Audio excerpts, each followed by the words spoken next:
Magandang umaga po sa ating lahat. Narito ang weather update for Thursday, February 6, 2025.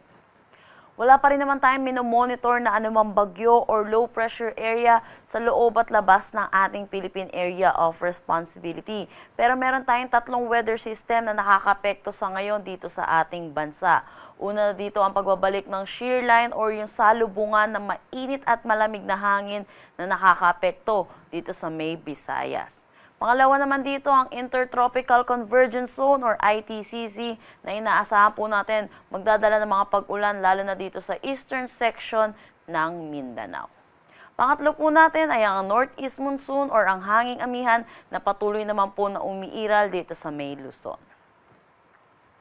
Para sa magiging panahon natin ngayong araw, kung makikita po natin, makakaranas ng maulap na papawiri na may mga kalat-kalat na pag-ulan dito sa may Catanduanes, Albay, Sorsogon, Masbate, pati na rin sa Romblon. Dulot po ito ng shear line. Samantala, inaasahan din natin makakaranas ng maulap na papawiri na may mga pag-ulan dito sa may Cagayan Valley, Cordillera Administrative Region, Aurora, Quezon, pati na rin sa nalalabing bahagi ng Bicol Region.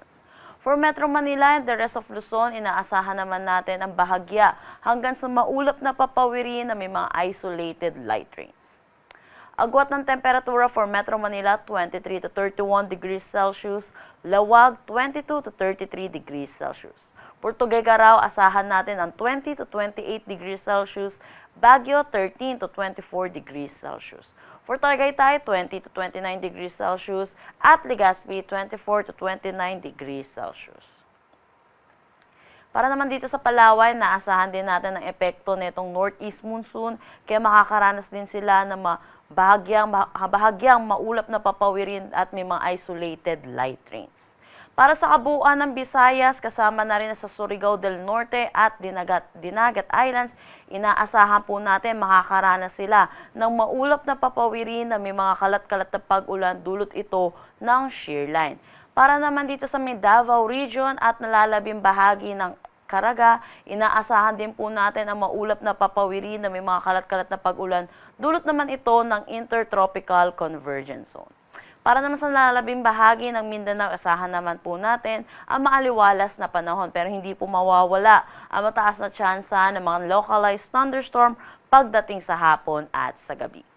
Agwat ng temperatura for Calayan Islands at Puerto Princesa, 24 to 31 degrees Celsius. Sa Iloilo, 23 to 31 degrees Celsius. Cebu, 25 to 30 degrees Celsius. For Tacloban, 24 to 29 degrees Celsius. Cagayan de Oro, 25 to 30 degrees Celsius. Asahan natin sa Zamboanga, 24 to 33 degrees Celsius. At Davao, 24 to 31 degrees Celsius. Kanina 5 a.m. ay meron po tayong nilabas na weather advisory hinggil po sa magiging paulan netong shear line at intertropical convergence zone. Inaasahan po natin ang moderate to heavy or 50 to 100 millimeters of rain dulot netong shear line at intertropical convergence zone dito sa Northern Samar, Eastern Samar, Dinagat Islands, Surigao del Norte at Surigao del Sur. Ito po ay para sa ngayong araw.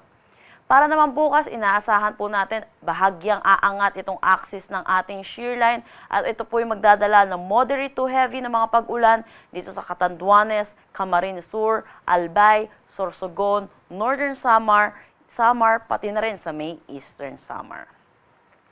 Bahagya ulit aakyat itong shear line po natin at inaasahan po natin magkakaroon ng heavy to intense or 100 to 200 millimeters of rain dito sa may Quezon. Inaasahan naman natin na moderate to heavy dito sa may Laguna, Camarines Norte, Camarines Sur, Marinduque at Oriental Mindoro.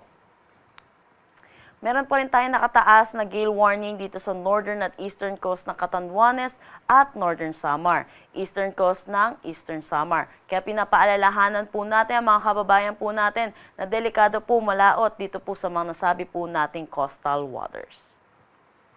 Ang sunrise mamaya ay 6:23 a.m. at ang sunset mamaya ay 5:57 p.m. Para sa karagdagang impormasyon, bisitahin ang aming mga social media pages at ang aming website pag-asa.dost.gov.ph.